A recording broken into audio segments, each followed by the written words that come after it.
Greetings and welcome everyone. Over these many months that I've been making videos here on YouTube, I've gotten a lot of questions from people wondering how they can start making content of their own and one day begin gathering an audience. While I couldn't possibly claim to have all the answers, I am going to do my utmost in showing what has worked for me and hopefully what may work for you too.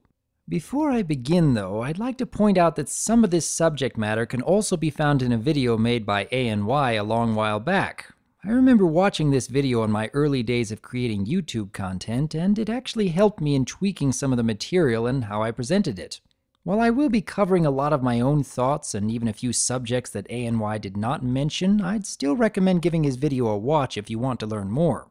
First and foremost, I want to emphasize that your presentation or even how to make a video is not as important as you might think when creating your first project. Most everyone, including myself, starts off rather poorly when compared to those other content creators they admire. My first video had no OC standing next to the images. My microphone was rather substandard as it was the only one I had access to at the time, and I honestly knew nothing about video editing at all. However, what stood out for my audience back then wasn't my presentation, but rather because I was showing an idea that hadn't really been discussed before, and the fact that I created a bit of a unique presence with my voice work. Back then, none of the other reviewers and analysts had put that much focus on what made Fluttershy an interesting character. And I was also creating a calm and welcoming atmosphere with the way I talked about MLP.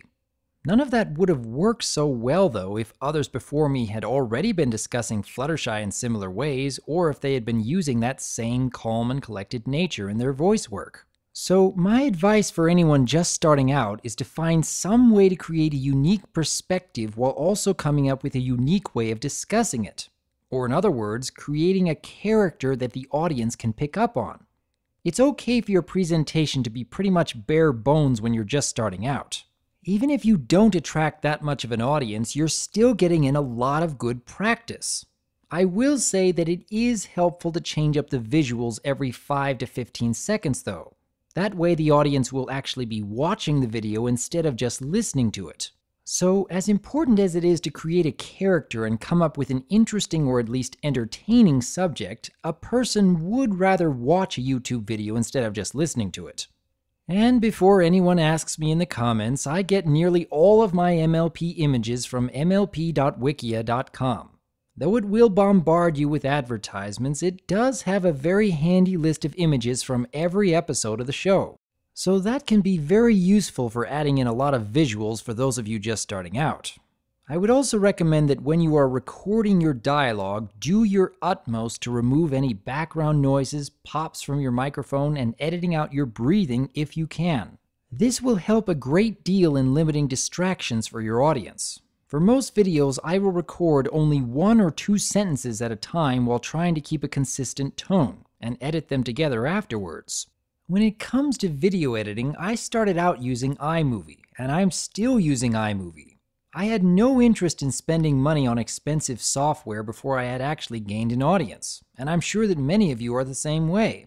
But there are a surprising number of basic programs available for free on the internet, and many of your computers may already have come packaged with one, like how iMovie was already available on my computer. As for how to use it, I'm actually not going into that.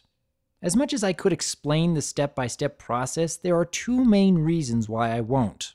First, there are already many resources available here on YouTube that will explain in detail how to record your voice, adding relevant images in their proper places, and even throwing text on screen if that's what you're looking for. Just type your how-to questions in Google and start doing some research like I did. Secondly, I believe it is imperative that anyone who is interested in making their own videos actually do the work in figuring it out. There are teaching resources available, but it is critical that you don't have someone holding your hand every step of the way. In order to be successful in this kind of endeavor, you need to be self-motivated enough to put in the work. Which brings me to the most important aspect of any content creator: passion. You absolutely have to be passionate about creating videos and getting your voice out there. Regardless of whether you become popular or not, you have to enjoy what you do. Regardless of whether people agree with your ideas or not, you have to love talking about it. Regardless of whether you have the time or not, when it comes to a hobby you feel passionate about, you make the time. Thank you, Pinky. In my case, I've put together nearly 300 videos thus far. I've had to put in more than 20 hours of work into making videos every week over the past year. And that's on top of working a full-time career as an accountant. It has been a very long haul to come this far. But to be honest, I'm not slowing down anytime soon, because I enjoy what I do. I like reading through every new comment and even responding to questions where I can. I like discussing MLP in great detail because I was already thinking about these things long before I started making videos. I wanted to put in the practice to improve upon my voice work. And to top it off, I enjoy seeing all the messages from people who have been inspired by my discussions. So, if you are passionate about the work and you are willing to be in this for the long haul, perhaps you have what it takes to be a YouTuber. But this is only the first video in this series, and I still have a lot more to discuss. In the meantime, though, as always, I would like to hear your thoughts. If you have ever had any hesitations about starting to make your own content, has this video helped to change your mind in any way?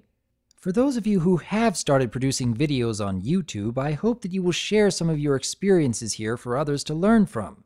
And I hope you will join me next time when I discuss my thoughts on how to get noticed by an audience. I am DRWolf, and I look forward to hearing from you.